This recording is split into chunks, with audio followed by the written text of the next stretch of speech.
Okay, welcome. It's 5:34 on April 2nd, and we are calling to order the regular meeting for the Planning Commission. The land that we know as Sequim was once inhabited solely by its first peoples known as the S'Klallam people, representing the three tribal governments, Lower Elwha S'Klallam, Jamestown S'Klallam, and Port Gamble S'Klallam. We serve as stewards of the land within the city of Sequim. With the same care and consideration the S'Klallam tribes has and continues to provide. This acknowledgement is a respect to the S'Klallam people and their history. The Planning Commission serves as an advisory body to the City Council. The purpose of the Planning Commission is to provide guidance and direction for Sequim's future growth through continued review and improvement to Sequim's comprehensive plan, zoning code, shoreline management, environmental protection, and related land use documents. The Planning Commission will have all of the powers and perform each and all of the duties specified by Chapter 35A.63 RCW as amended and set forth or amended by ordinance. Roll call. Emily, will you please take roll call? Absolutely. Commissioner Carter. Present. Commissioner Kuntz. Here. Commissioner Cummings. Commissioner Fain. Present. Commissioner Hewitt. Present. Commissioner Lefebvre. Present. Commissioner Mahalik. Here. Thank you. Okay, thank you. Let's stand for the Pledge of Allegiance.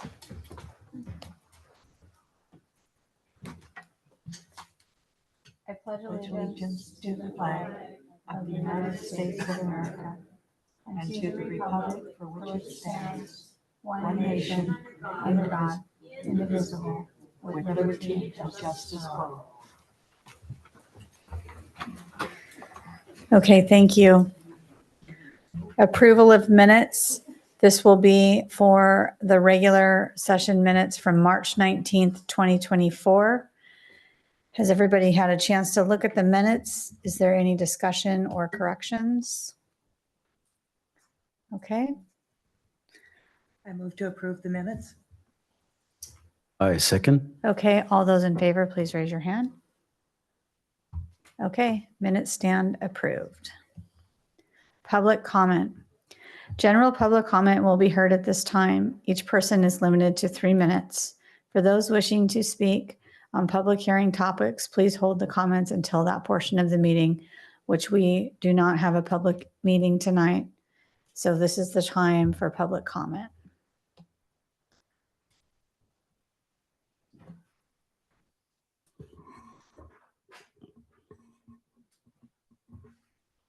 No one's on the list? No. Okay. Do we have anybody online that would like to provide public comment? There's no one online. Okay. Julian, I was just going to mention that if there are people in the audience that are wishing to speak on any of tonight's topics, this is the opportunity. I don't know if that was clarified, but if there's anyone that's here for the other items, this is it for tonight. So, yeah. Is there anybody that would like to provide comment? Okay. Thank you. General business. Update moratorium on applications and permits for redevelopment of mobile home and manufactured home parks. Let me get that open there. Okay. And it looks like we have Kim on the line. Yes. Yeah, I'm here, Chair. She's here for Okay. the MHP presentation. Kim, welcome. Are you ready for a presentation? I'm ready to go, Chair. Thank you. Can I take over the screen? Absolutely. Okay. And can everybody see what I'm sharing? Looks like it. Yes, you're good. Okay, thanks, Emily. We're here tonight to further our discussion and provide an update to the Planning Commission on staff's efforts to resolve the moratorium on mobile home and manufactured home parks and their preservation in Sequim. This slide again refers to the background and kind of gives some context. as to the legislation as to how we got here tonight, both at the state level and through ordinances adopted by the city of Sequim, the most recent of which occurred in February, to be able to allow via ordinance passed by council an extension of the work that we're doing on the moratorium. And that extension allows us to be able to have until August 12th of this year to round out our effort on the moratorium. In front of us tonight are some tasks that we have furthered, made additional progress on since the last time we were in front of this planning commission, which was on the 5th of March. At that meeting, we brought our latest progress, which included a list of definitions and terms that were seen by staff as appropriate in the discussion of mobile home park preservation. That list of definitions and terms was met with approval by this commission at that meeting. And so we have moved on to further items. Tonight, we'll go over a couple of changes that have been made to the comprehensive plan to be able to both regard some feedback that we heard from this commission last month, and also further the discussion elements that are included within the housing element of the comprehensive plan for both of the new policies that we've recommended for adoption. We have also brought some additional information on progress as to the mobile home park zoning overlay that we've recommended for approval. And we've brought a recommendation for how to be able to adopt option 5 into Sequim, which is, again, some third-party consultation opportunities for, an opportunity for mobile home park owners and tenants to be able to consult with third-party professionals and specialists, particularly in the topic of real estate transactions. So diving right in, you'll see that we've made a recommendation to adopt the revised Goal 6.2 to this Planning Commission and take that forward to City Council. We have adopted here the only change that has been made to this Goal 6.2 since the last time that we were in front of Commission was to be able to incorporate feedback that we heard from this Commission, which is we should really be removing this term appropriate. In terms of housing options, it's just allows for too much subjectivity. And so we concurred with that recommendation and have suggested that it be removed from the goal. And so that's what you see in front of you today. We've also gone about preparing the red underlined sections are the kind of discussion portion. So in your packet, you'll see a copy of the revised chapter 6. That's the housing element of the comprehensive plan. And in Sequim, each policy has a short little discussion section that follows it. That kind of provides a little bit of context as to what is the kind of intent of the policy that's been drafted. And so Sharice and I have worked together to be able to prepare the discussion for both 6.2.5 and 6.5.1 on the next slide. For policy 6.2.5, the discussion reads that recognizing the need for affordable housing throughout the state, recent state legislation has been passed that enacts protections. Oh, I already just see a typo right there. V should be back.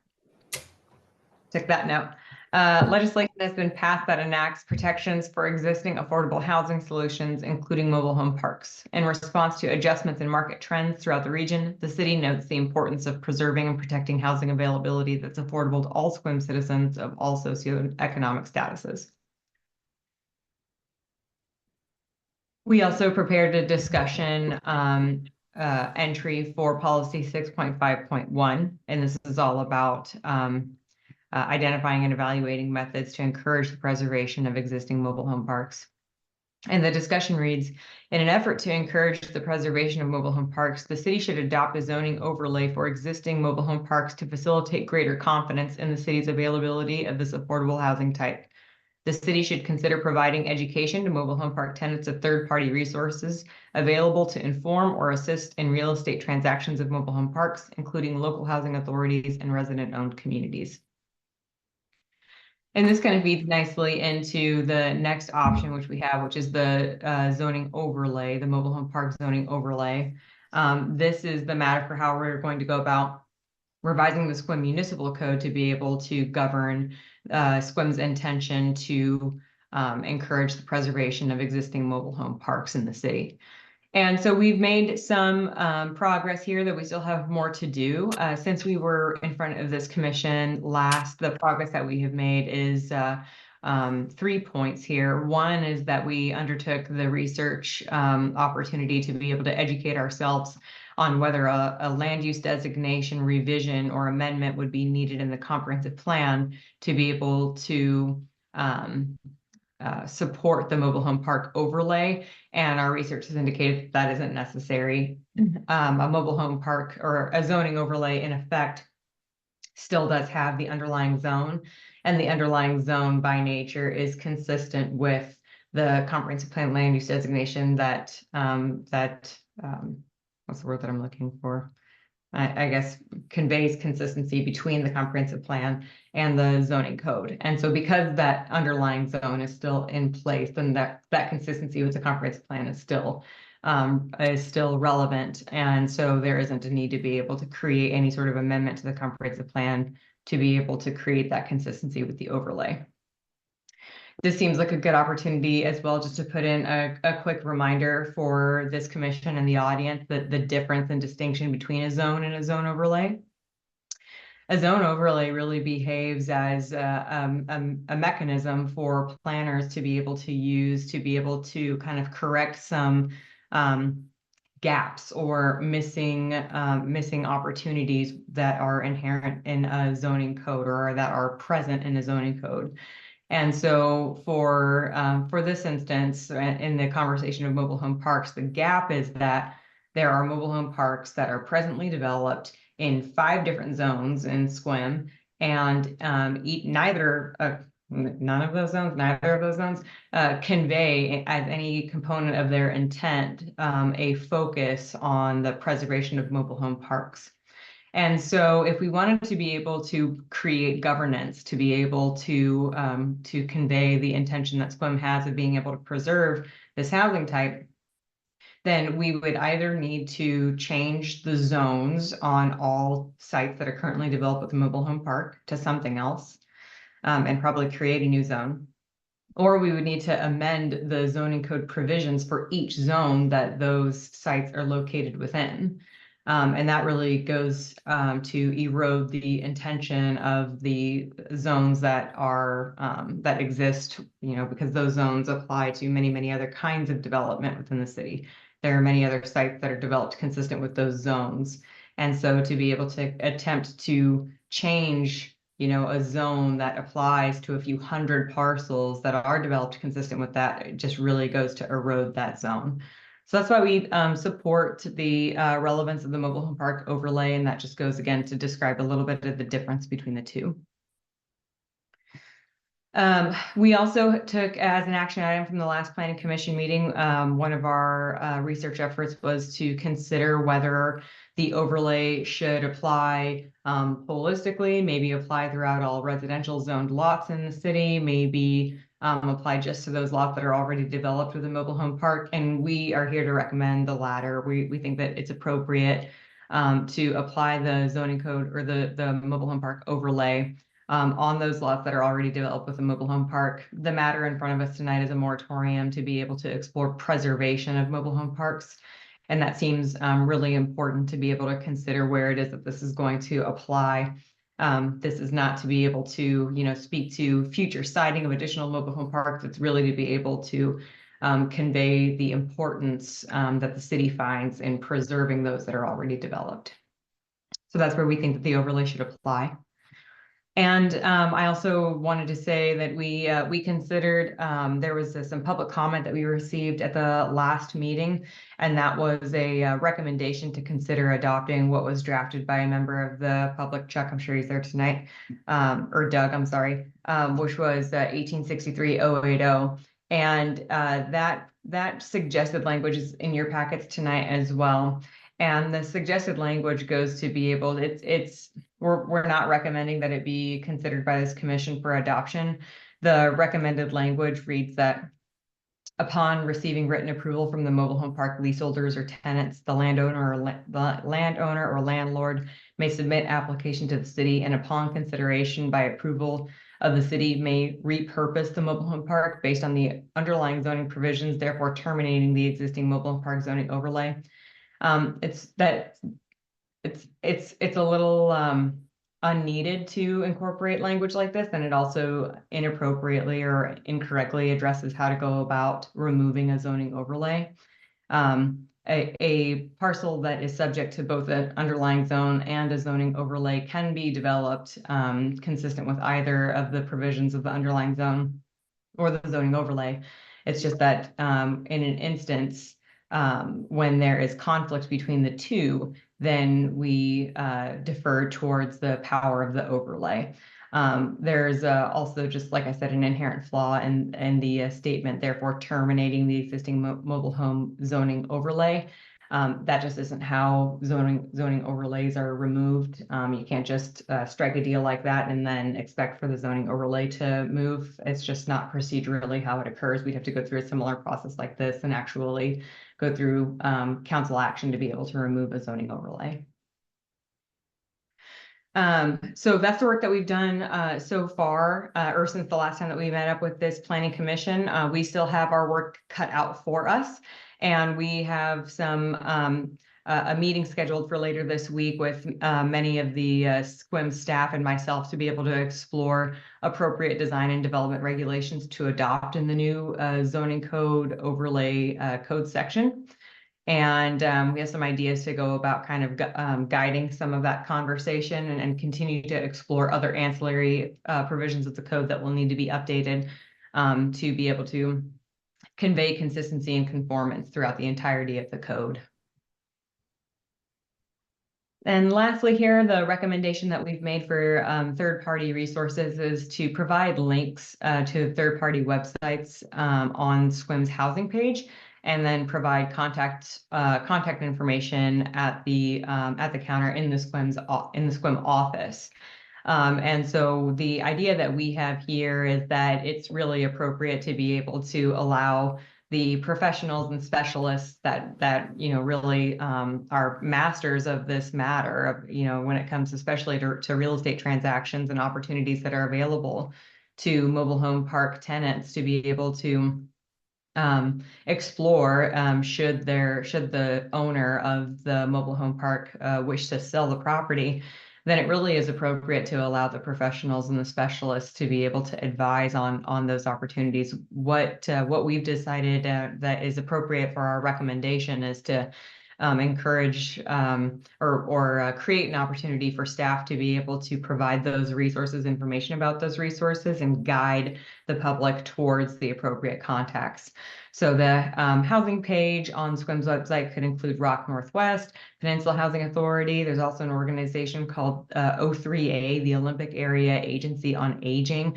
These are all potential resources that could be contacted by any member of the public. And so being able to provide information about their organizations on a public website via Sequim's web page seems like it would be very helpful. And then also providing resources and contact information at the front counter.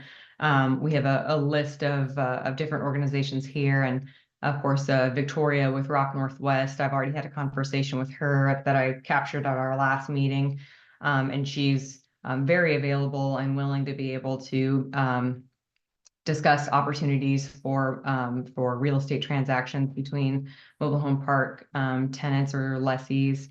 And so being able to provide this information at the front counter seems like a helpful resource for the community. Moving forward, what we would like is to be able to understand any sort of feedback that the Planning Commission has on the recommendations that have been made in tonight's presentation. And then we'll take those and allow those recommendations to guide staff's continued efforts towards research, especially option number 2. And then move forward with the administrative kind of procedural steps through SEPA and our work with the Department of Commerce. With that, I'll stop sharing my screen and welcome any questions from the commission. Okay, thank you, Kim. We do have one commissioner that would like to speak first. Jeff? Hi, Kim. Jeff Carter here.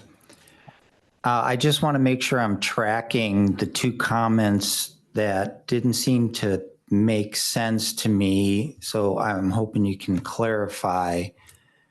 You mentioned mobile home parks are in 5 different zones, and the overlay is going to cover all those zones, but the overlay is only applied to existing mobile home parks, not future undevelopment.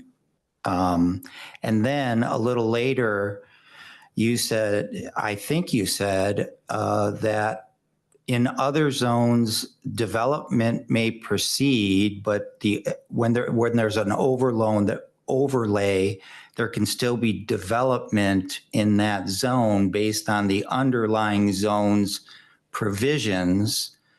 Only when there's a conflict does the overlay take precedence. So if the overlay doesn't apply to future development, how does it take precedence? I guess I'm not understanding those two things. Sure, it's probably your second point is probably because of a misunderstanding that I've conveyed tonight regarding your first point.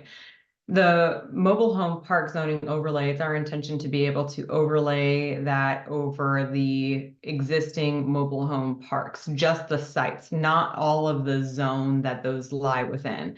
So you're just going to see the mobile home park zone overlay apply over the individual sites that are presently developed with a mobile home park. They just happen to include 5 different underlying zones.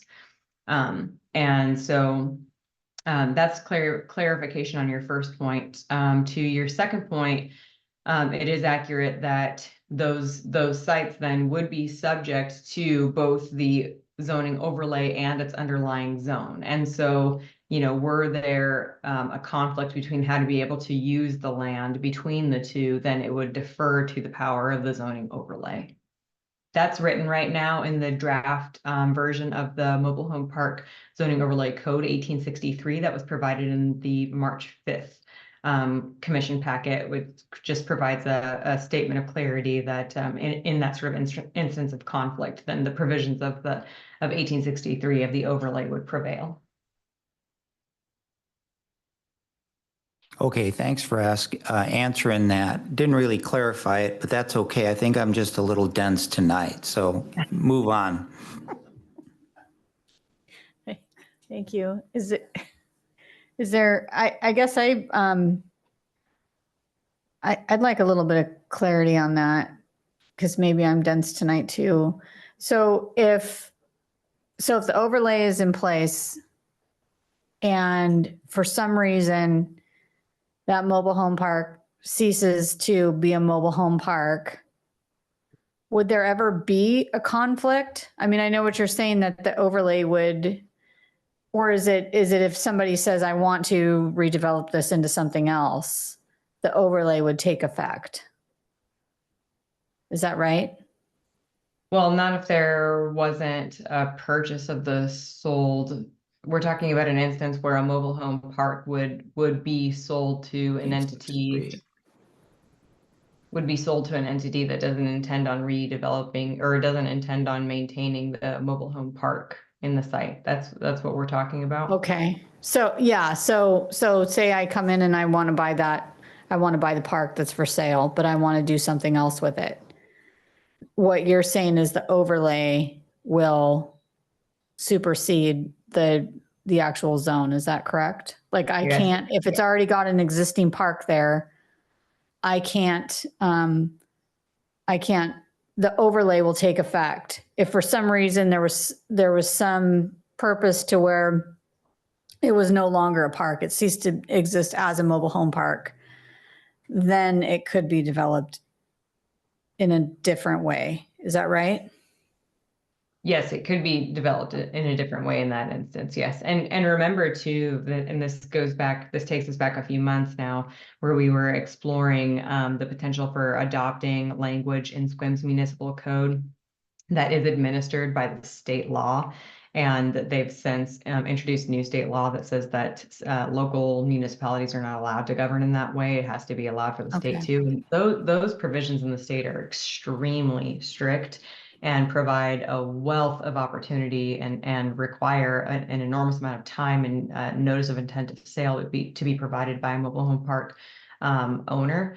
And so, if you can imagine a situation where all of that time and all of that effort is spent by the owner of a park, and still the land isn't purchased by somebody who's interested in being able to maintain it as a mobile home park, then the right exists for that landowner to sell their land to a willing buyer and for that buyer to be able to develop it.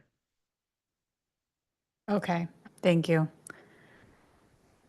Is there any other questions? No? Any discussion at all, or? Okay, so I see that there's no motion at this time. So you're looking for our thoughts on what you've done so far, if you're proceeding correctly.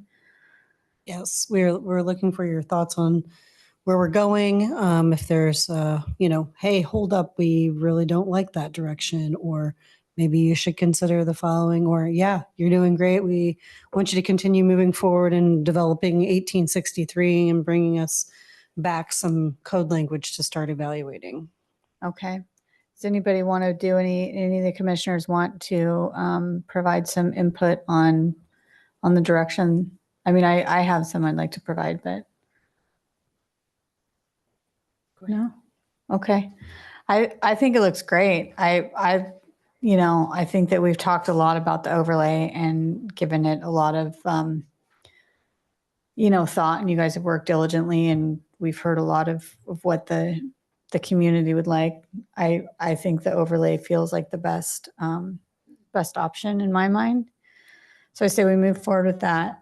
I like adding the discussion to the housing section of the comprehensive plan. I think that that's a little bit more clarity as to what our intention is for protecting those mobile home parks. And I really like the recommendation to make the resources available on the website rather than a pamphlet at the counter, just because then, that information will be maintained by those different entities, which means that if somebody is looking for that information, they're going to get the most current information rather than a pamphlet that, might or might not be current. So I like the direction you guys are going. I think you should move forward. Thank you, Chair. Anyone else? Okay. Yeah, thanks. I think it looks great. Thanks, Kim, for all your hard work out there. Yeah, thank you, Kim, very much. Okay. Anything else on that before we move forward? Nope. Okay. So let me get through all this section.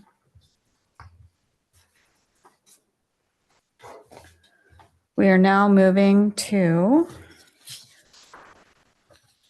interim controls.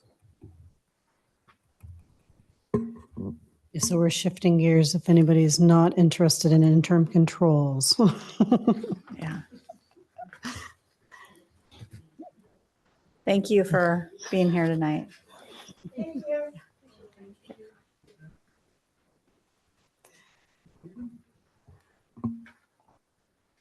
So I have a brief presentation tonight, but also have provided to you a memorandum from Transpo Group, who is our transportation consultant, working on our transportation master plan, but also assists our Public Works Department in many projects and review of a lot of our traffic related and transportation related items in the city of Sequim. So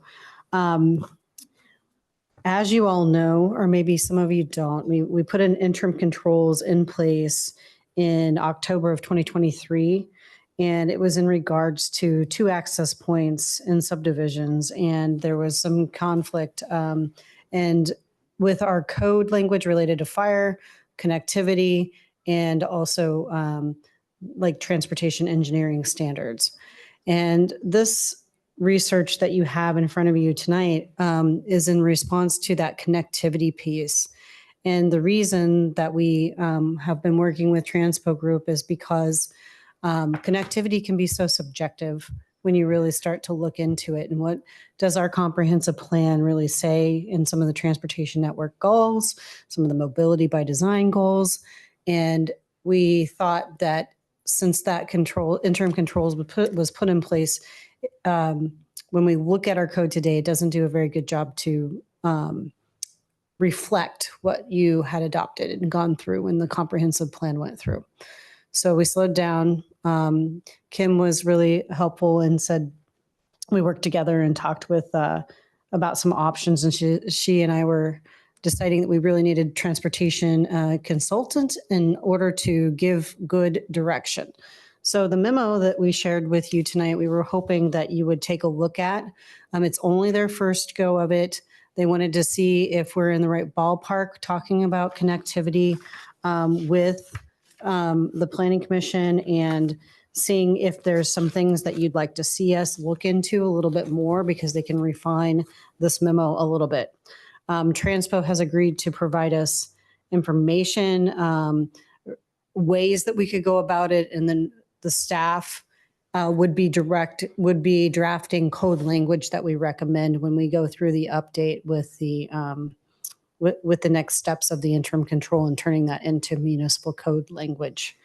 So I don't know if you had the opportunity tonight, but I was just hoping, I don't want to slow walk you through all the individual details, but if there are some interesting things that you wanted to pull out and say, yeah, I really like that idea. What can we explore more about that? Or yeah, just having a conversation about this. This particular item will go to the city council on the 8th, so next week, for an extension request for the interim controls for another 6 months because we're running to the end of the time frame and we still need to do all the code writing and need to send it to SEPA and the Department of Commerce for review as well when we get there. So it's taken a little bit of time to get this in order, but I think you'll be able to give more educated and directive information to the council once you've had this to evaluate as well. Okay.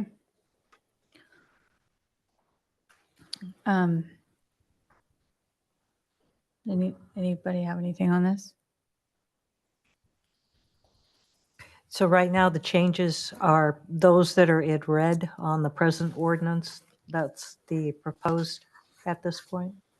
Right now on the existing, sorry, let me open this up.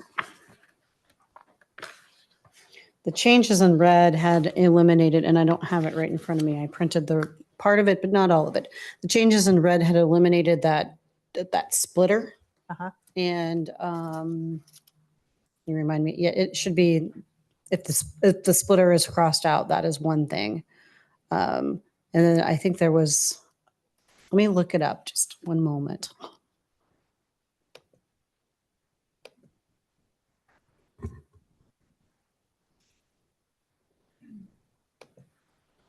Or if you have it in front of you, you might remind us what the red line is. It's 17.32.1102 access points required. In red, it's in the interest of public safety and street connectivity. Each subdivision must have at least 2 points of access, except for those subdivisions with 30 or fewer lots. For subdivisions with 30 or fewer lots, only a single access point is required. Subdivisions of more than 30 must be provided with 2 separate access. So basically, it's cutting it down so that anything less than 30 appears to be okay with the single point. Anything more than 30 is going to require a dual. And when we presented that, it was not to say that that is the right direction to go. It was to remove that splitter requirement that is in the code that was like, you need to have 70 feet wide and then you have a middle entrance point, and that's considered 2 points of access into a subdivision. And so So the idea is to basically remove the whole design concept of that splitter out of the subdivision and to insert this draft language that they're working on at this point. well, and to find like what the right fit is from some of this draft language. So we wanted them to evaluate what other cities do, how this might reflect better from what Sequim's comprehensive plan and transportation master plan say, and give us some ideas on to how to do that other than just say 30 and no, 30. If you have 30 lots, you don't have to have a secondary access point. Because when you look at the comprehensive plan and the language that you were talking about at the time, like there was how many nodes of access do we want?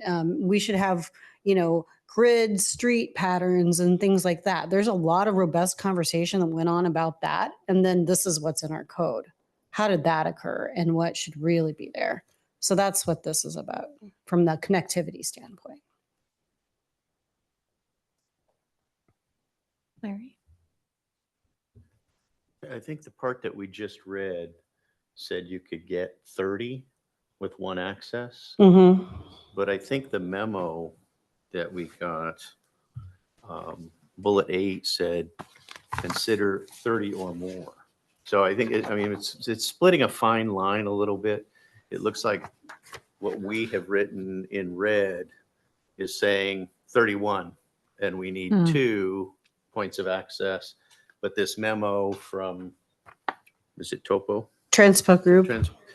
Says bullet number 8, the last one, it says 30. So I see what you're saying. That's traffic per minute, 30 miles per hour.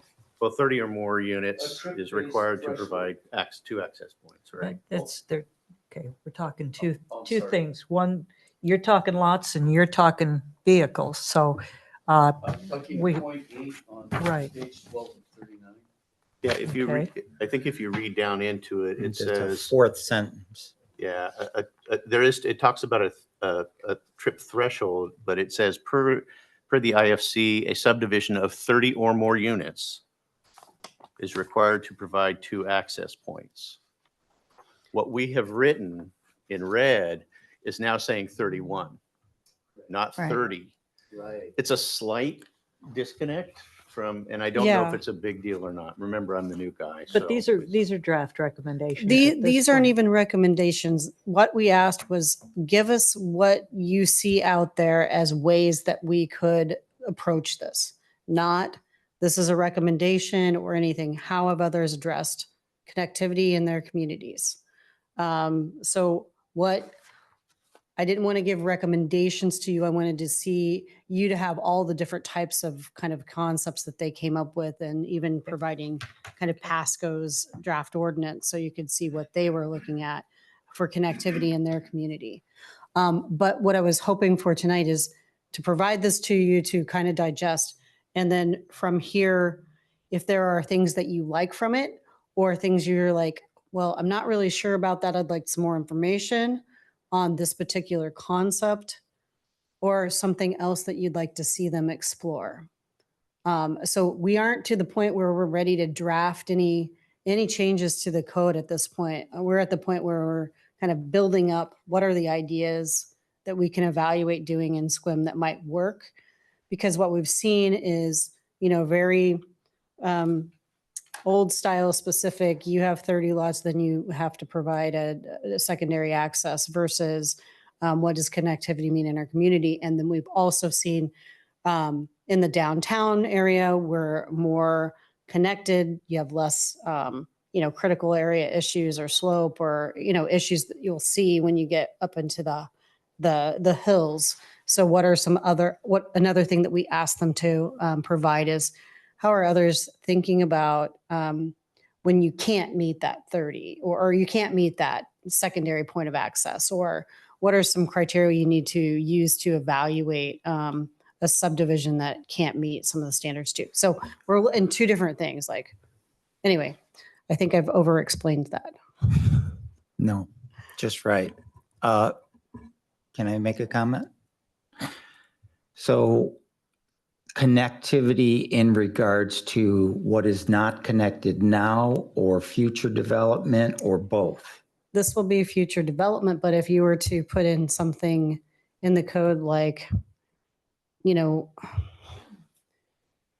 Transpo Group did well, I know that like there are other communities that lay out their desired location of road networks and other transportation networks. So like pedestrian networks and things like that. So I would say in most cases, this would apply if you choose to have that apply to future developments. But if there were something that you put in here that relates to pedestrian connectivity or, and there's an area where that could be refined, where you already have a street connection, but you're having something develop out and you could just punch through, then you encourage a pedestrian connection of some sort, then that is a way you could look at adding to this code. Okay. Okay. Dennis, did you have something? Yes, that's kind of the line of thought that I had, was not precluding options in the future where there may be, for whatever reason, fire reasons or safety reasons, a need for 2 access points to subdivisions less than 30 units. But then also the point you brought up too, for pedestrian connectivity, I think it's important that we leave an option in there for the city to require something as well. Thank you. Larry, did you have something? Yeah, I just have, just for our discussion here, because as we're philosophizing a little bit, if a development can't handle the access, I wonder if we would want to allow for a waiver if it had 50 units and for some reason there's a stream or something and you couldn't have 2 access units in and out. Why, if it's for safety, why would we override that? As opposed to, we're looking for a community of connectivity, and whether we use the trips or we use a number of 30 units, I question why we would ever say, oh, you could build 100 unit and development and not have the connectivity. Because I think there's some big parcels Yeah, that are on the right. horizon, and to not have more than 2 access points could be a challenge. And I just know where I'm at. I'm in one community. There's another community. The city just helped us solve some private public road challenges, but the different communities struggle with, you shouldn't be walking through my community. You talk about pedestrian access. So I think, and I'll defer to you who've been here longer, we want kind of that connectivity in our community as it grows. But Yeah. I mean, I'm going to defer to all of you. I have another comment about that. I mean, I agree, but I would say, why not have connectivity for every development, 2 points of access? I don't know why there's a cutoff for one. I would just have connectivity and make it consistent throughout. It's not that big of a deal in most areas to have 2 points of access in a development, unless they want some kind of privacy or they feel it's a safety issue or something like that. And that's more of the gated community conceptualization of a community. So that's just my comment. Why not have it for everybody? Yeah, Dennis? A question for Sharice. If the requirement was any subdivision 30 units or above required 2 points of access, and they came back and says, well, we can't provide the second point, would that go through a variance process? It could go through the variance process, but what we don't have right now is what criteria, like you could just come tell me you can't have a secondary point of access. So why? That's what we need to know why. Like, why wouldn't you be able to meet that standard? And is that just because you don't want to design your subdivision in a certain way and you want to get the maximum amount of lots? Like there's some questions that you would need to really think through when you're providing the criteria in which they evaluate these subdivisions, I think. I did want to state too that when you're talking about the future and what's happening in Washington State with, right now it's one lot, and you all think one lot, one house. Well, if we're developing out and we're going to have to provide the ability for anyone to have a second lot or almost 3 units per lot, or you're talking about evaluating connectivity when you are doing more multifamily or fourplexes or things like that. There might be some standards that our code's very limited on right now that you would want to consider. And I think that you'll be leading to different types of subdivision codes and connectivity when you get through the comprehensive plan this next time around. But if you're setting up the foundation of the code today with that in mind, it might be helpful. Okay, thank you.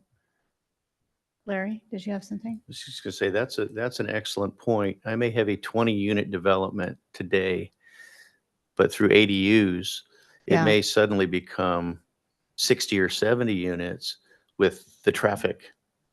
And we've only said one. So I think we need to think about how this will apply in a forward proactive basis, not just you developed it under this plan and now you're throwing ADUs in. Suddenly you don't have enough access, and it's a safety issue, it's a health issue, and it's other things. So I would like to consider that as a forward looking as well as on the existing developments. Okay. Anyone else? Well, yes, in number 9 on page 12 of 39, providing language for reasons for not providing the number of access points. Maybe some of you have just spoken on that. And sufficient emergency access in these cases. Boy, I wouldn't want to provide a whole lot of language there, because it seems like that's setting the whole process up for abuse and excuses where there shouldn't be more than 30 if it's emergency access. And then what is the process for that variance? Is it administrative? Is it transparent? Is there public comment on that? And I was just wondering about that. Yeah, I to what Larry brought up, with as much as we're trying to support housing, and you do have, you have 30 lots, but that could look like in 10 years, that could look like 45 households or 50 households. And then you have, if there's an emergency, and then you have, rather than just 30 households, you have 50 households that are trying to evacuate, and you have emergency vehicles coming in. So I think that should be considered. I'm curious, because I know that right now everything is just in draft form. So we're throwing out 30 and then 2 points of access, which might or might not be where it lands. I'm curious if there is something for higher, like would there be 3 points of access or 4 points of access if it was, a 200, parcel development? I mean, is it just the 30 and then it's 2, or is there a graduated, or could there be a graduated amount of points of access that are required? You could do graduated, some of the evaluation here is like spacing between intersections is something to consider. They also were talking about, like the trip generations. There's on page 4 connectivity index, where it's showing the nodes and the connection pieces. And I think when the comprehensive plan went around the last time, there was some of this conversation about the connectivity index. Do you recall that? As kind of a way for calculating if your subdivision is going to meet our desired connectivity in our community kind of thing. So I think you can go about that many ways. Does that make Okay, sense? yeah, it does. Eileen? So, so let's say we have 30, lots, and then they want to develop more in this area. Wouldn't when they're getting more permits for more development, wouldn't this access thing be discussed at that time if they wanted to grow and add homes? So usually you have a discussion and they're doing trip generation and modeling and trying to understand, like they do a traffic impact analysis. And so you're trying to understand at the preliminary plat stages how they're laying this thing out, how it's going to meet our standard codes. And so it's not after the fact, it's early on in the stage. You start evaluating the needs. So, when you need a new signal, that kind of thing will come up. Turn lanes, what type of road connections are we going to need? If you're putting 500 new units on a residential road, that's not going to work, So you have to evaluate that early on in the process before you get to that stage. So if there was a situation, just hypothetically, where, somebody came to you and said, well, I want to develop 30 lots and I'm going to be putting, duplexes on 10 of them and triplexes on 15 of them and, fourplexes on 5. Would that make a difference in the point of access? I mean, because then you essentially have, you have quite a bit more people, denser housing. And I think that you're making a really good point. So wouldn't you want to maybe evaluate trip generation or and evaluating that in a different way? Okay. But you could be, I think you're looking at, is this a subdivision and are we looking at a binding site plan in the future? Are you looking at unit lot subdivisions? What mechanism are you going to use to evaluate this? And so right now we have subdivisions or binding site plans that we use, and that will change in the future. But I think you're right. This is a little bit old school with, if we're talking lots, is the way that we evaluate connectivity, then you're probably missing the boat. Okay. Yeah, I like this memo. It's a good one, but in there they talked a little bit about street stubs, which I think is a great idea, and how Port Orchard incorporates that into their planning, so they have a higher connectivity index, they call it. But having that readily available for future development, especially with the ADU thing, is a good idea for developments, I think, that you got a ready-made street that's stubbed out. It's not connected yet, but in the future it can be. Yeah. Mm-hmm. Yeah, I would recommend that too. Every subdivision should have to, connect through to that next, so that, how do you get that connection if it's ending 30 feet before the property line? Yeah. Okay. Anything else? Oh, just a comment. There was one traffic analysis that I was not very pleased with in hindsight, with the Mariner 3 phase approval. The traffic analysis was probably just done its intersection with West Sequim Bay Road near John Wayne Marina, without thinking that everybody who lives out there, when they want to go to town, is going to go up West Sequim Bay Road and go to the intersection with Washington Street with a lot of congestion all in one place. And so some of this was looking at it just in such a small area, was losing sight of the overall picture. And I hope we don't have a another duplication of that, and so focused in one small area, we don't see the insufficiency of our arteries to handle expansion in certain high desired areas. That's a good point. I wanted to go back to your question about variances in Sequim, Alex. That's a quasi judicial hearing examiner process for variances. Oh, hearing examiner. Yes. Great, good. Okay, well, I think your timeline looks good too, Oh, what you presented. Great. Thank Yeah. you. Oh. Yeah, I mean, it seems pretty daunting, but it looks like if we stay on track, we'll be done in October. Yes, and if you do find yourself that, you've got a number of other things on your plate, you can extend again with the expansion of the work plan, looking at the findings of fact, if you need to. So, yeah, I'd just say thank you. I think Kim is probably out there on the interwebs and should most likely be assisting the city with working on that as well.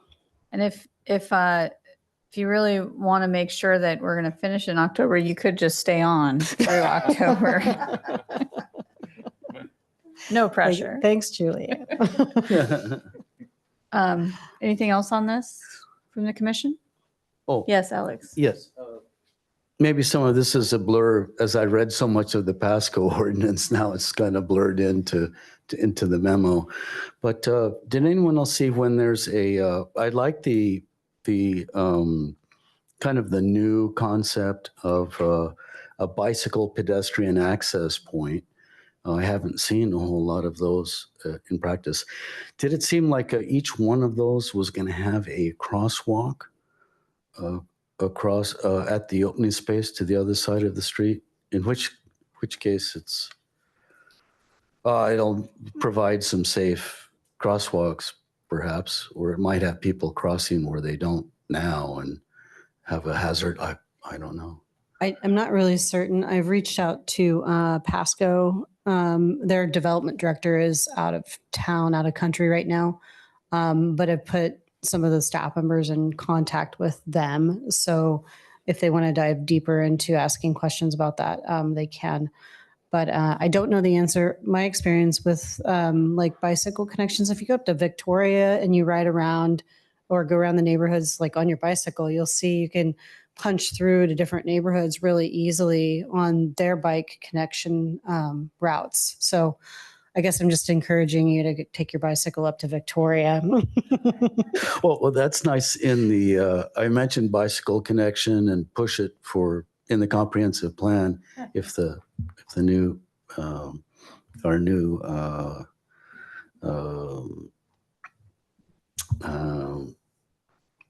excuse me, counselors. Sorry, brain thing there. If our new consultants could possibly think of it. Another place, was it also in Pasco, where they were talking about the access points would be no closer together, further apart than the distance of a diagonal lane between the access points, where across the lot, like the lot's a rectangle. Whereas for Sequim, as we build alongside former country farm roads, both access points are very often on the same side of the square, so there's not a diagonal line to be made between them. It would be great if we had connectivity at sides and the rear of things, but I haven't seen a whole lot of those so far. That's all. Thank you. Okay, thank you. Anything else on this before we move on to the director's report? I don't have anything else. I just thank you all for your comments. If there's anything else you want us to consider, please, send information our way. Okay, Thank you. thank you. Okay, well, it's time for your second to last director's report. Thanks. I really don't have a lot for the director's report. other than the consultants for the comprehensive plan are working on setting up a 3 to 4 day engagement in June. So mid-June will be the date. They're holding on to Guy Cole. They were looking at securing a location in the downtown, but there wasn't a great location to do so. I think one of the open spaces is going to be turned into a new business. So that's good for our community. So thinking about Guy Cole mid-June, I think it is going to be 4 days. So that will be the big kickoff with the vision, moving on into starting to evaluate some of the goals with that 4 day setting. So anyway, that's big news. Emily, do you have anything to add? Well, we adopted the 2021 building code mid-March. I guess that's one thing. Yeah. So go energy code, right? I think that's all I have, though. Okay, thank you. That's it. All right. Thank you. Does anybody have anything for the good of the order? Yes, Eileen. I went back to school again, and I attended that Department of Commerce short course on local planning. That was very good. I learned quite a bit. Stockpiled some knowledge for future things. So if you get a chance to do it, it's worth about 3 hours, but good. Okay, thank you. That was a link that was sent out, right? For us? Yeah, and it's on the website too. I believe you have. It is. It's under the Planning Commissioner's Toolbox. But if you need it, it's through the Department of Commerce. I can send you the direct link if you just want to save time. Okay. And If I there's, can't find it, I'll email you. she can help for sure. Yeah. So there is the short course where you can take the class with others, but I also think you can go back and review, like if you it didn't meet your timeline, I think you can go back and review an existing one and watch, just sit in and watch the history. Okay. Alex, did you have something? Yes. Is there any update on the Centennial Park design and the whole project? Mr. Hewish, do you have any updates?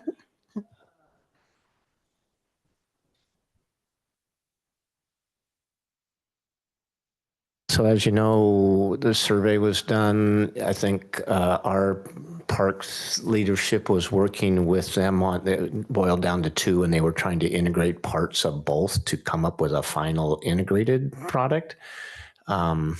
Where that is exactly, I don't know, but it's moving forward. But that's as far as I know. We're eager to get it done, and then so we can start, actually producing that. It's kind of a priority for everybody. So it was just integrating the final 2 into one. Okay, thank you. Did that help, Alex? Okay. Thank you. Thank you. And I'll just throw in one other thing while I'm at the podium. I sent you all an email this afternoon. Just know how sorry we are as a city to lose this kind of resource, and we're doing everything we can. You all have been through a lot in just my 2.5 years here, and I feel for you. I feel for our residents, and we've had some really good leadership here, so we're doing everything we can to hustle and put every bit of resource we can behind trying to fill this huge hole. So just know that. Okay, thank you. All right, anything else for the good of the order? Okay, it's time for adjournment. Would somebody like to move to adjourn? I move we adjourn. Okay, we have a second? Second. Okay, all those in favor, please raise your hand. All right, the meeting is adjourned at 6:38.